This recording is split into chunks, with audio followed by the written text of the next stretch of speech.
Welcome to the podcast of the Political Page blog with commentary from an attorney and entrepreneur on the political and social issues of the day, from a rationalist, libertarian, and often irreverent perspective.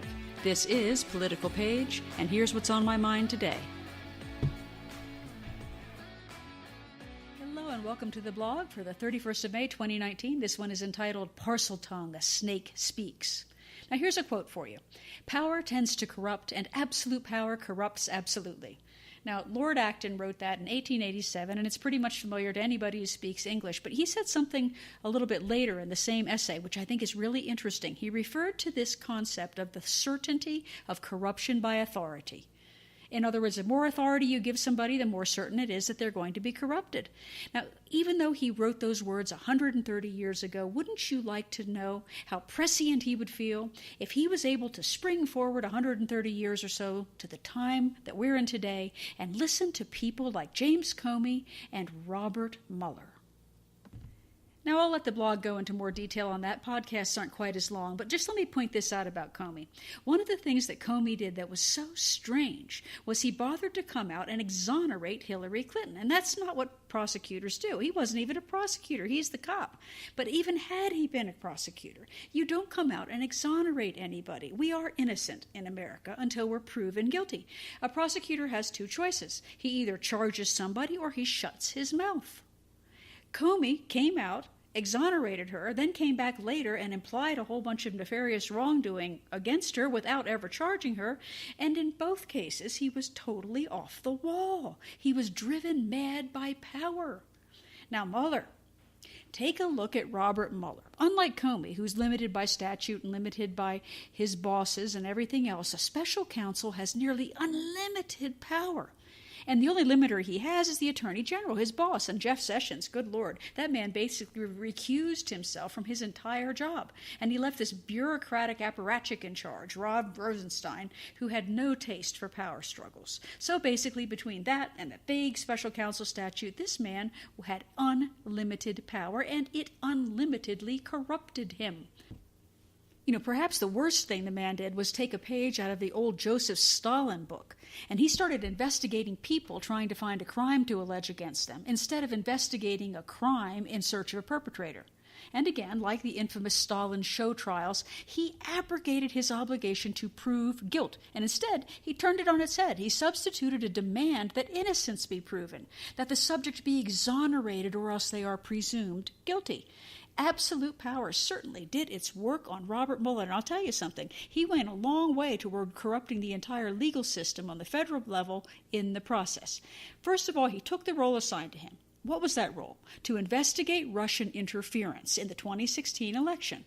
He ran with it to ever more absurd extensions of prosecutorial zeal. It had absolutely nothing to do with his bailiwick. Think about it. He hounded and jailed poor nefarious Paul Manafort because he fudged an income number on a mortgage application a decade ago. He ruined General Mike Flynn over this never-enforced regulation that required him to file a paper with the government saying he was representing the interests of the Ukraine and talking to legislators, notwithstanding the fact that he openly told everybody he talked to that he was there on behalf of the Ukraine.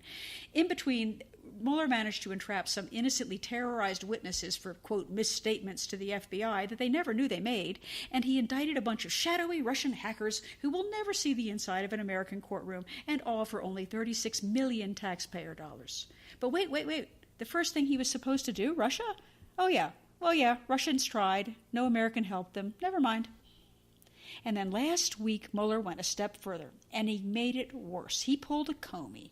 He took to the airwaves in the guise of a retirement speech, and in it, he pumped this cherry-picked tidbit of his 400-page written diatribe of irrelevance that he's already filed against the president.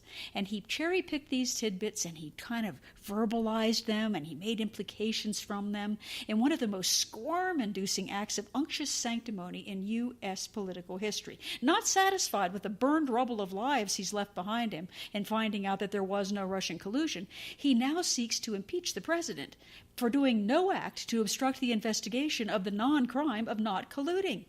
And he couched that last stinging bite in faux humility of an exit speech before slithering off into his private life. Now, to fully understand the extent of how venomous this man is, you have to briefly parse the words that flow from his forked and flickering tongue. And let's start at the beginning, at his beginning, in one of the only objectively true statements that he ever said. This is not implication. This is not kind of smearing somebody. This is an objectively true fact. I have to give him credit for one sentence. And he said this: "My appointment order directed the office to investigate Russian interference in the 2016 presidential election." That is true. He was charged with investigating Russian interference. He concluded no American was involved, and were he to stop there, he could maintain a modicum of probity. But no, that absolute power raises its triangular head here. Mueller then neatly switches up the premise of his entire investigation. Notwithstanding that it's written and everybody can go read what it was, consider this little gem of misstatement. I'm going to quote him. "The report has two parts addressing the two main issues we were asked to investigate." Whoa, what? Two main issues you were asked to investigate? You were asked to investigate one, Russian interference in the election. Now, the second one, obviously, is what he considers our obstruction of justice investigation involving the president. But he implies, rather directly, in fact, he says, that that was what he was originally told to investigate. And of course it wasn't. He made that up. One thing he was to investigate magically became two because he willed it so in his power. Now, how about this doozy? This is my favorite.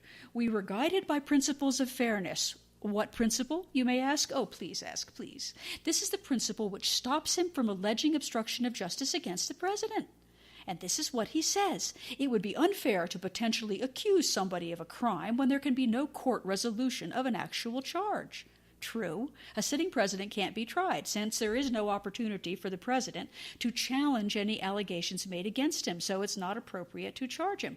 Making such an allegation against the president would be grossly unfair because he has no opportunity to prove his innocence, not that that's his obligation. And so, yes, that is a legitimate statement of principle. You do not charge somebody of a crime if they're not going to have any opportunity to go to trial, because you're starting the process and you're not letting them finish it, okay? But couched in that little perfect statement of principle is an absolute poison pill on three different points. And they're really serious points. The first one is this. When he makes that little speech, Mueller leaves a very clear implication that he would have charged the president had he been able to do so. But that's not true, because 3 separate times Robert Mueller has told Attorney General Barr that the inability to charge a sitting president had nothing to do with his refusal to find obstruction of justice. He could have concluded obstruction of justice without charging him. It would have been so interesting to clarify that, except that, guess what? He wouldn't take questions from the press, assuming any press member would ever bother to ask him anything that would defend Trump. Mueller neatly sidesteps any need to explain which time he was lying, now or 3 times to his boss. The second thing that is wrong with that statement of principle is that he leaves a second implication for the 99% of us who do not want to read that 400-page report, that there was ample evidence of obstruction of justice that's summarized in the report. Now, that neatly avoids the reality that the report concluded that there was no crime to obstruct. You can't obstruct without a crime to obstruct. There's no Russian collusion, then there's no crime. And it also cites absolutely zero, zilch, zip, no act by the president that he ever obstructed anything in the investigation of the non-crime of collusion. Perhaps Mueller is thinking about the fact that the president thought about firing him. I'm sure that was a sting to Mueller's ego, but you know what? The president had absolute authority to do it if he wanted to. He didn't do it anyway, and we don't prosecute wrong thinking in the United States, at least not yet. So yes, in the report, there was zero evidence of any act of obstruction by the president. Now, would you know that from listening to Mueller's statements? You would not. He leaves an implication, and the implication is another lie. And third, there's the act of making this public statement itself. Think about this for a minute. His basic active principle is that it is fundamentally unfair to charge a crime when there's no opportunity to present a defense at trial. If so, then it is equally fundamentally unfair for a prosecutor to stand in front of the public and effectively accuse the crime with no opportunity to present a defense at trial. That's why prosecutors either charge or say nothing. Mueller actually uses the sanctimonious posturing of refusing to accuse someone to accuse him. A snake could not tie itself in quite that many ethical knots. Now then, Mr. Mueller says he will not take questions and he won't testify before Congress. And you know what? Given his circular reasoning, the false premises, the absolute overt abrogation of every prosecutorial limit inherent in that 1 8-minute exercise in spoken mendacity, one can hardly blame Mueller for running for cover.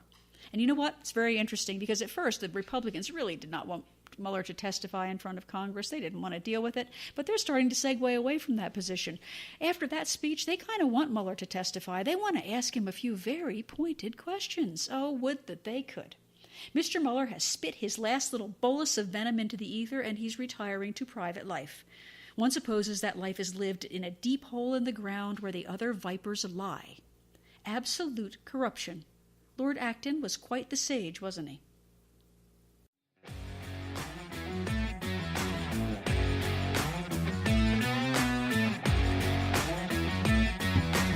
Thank you for tuning in to the Political Page podcast today. Original blog articles, complete with a lot more information and great links to original source material, can be found anytime on politicalpage.net. That's political, P-A-I-G-E, .net.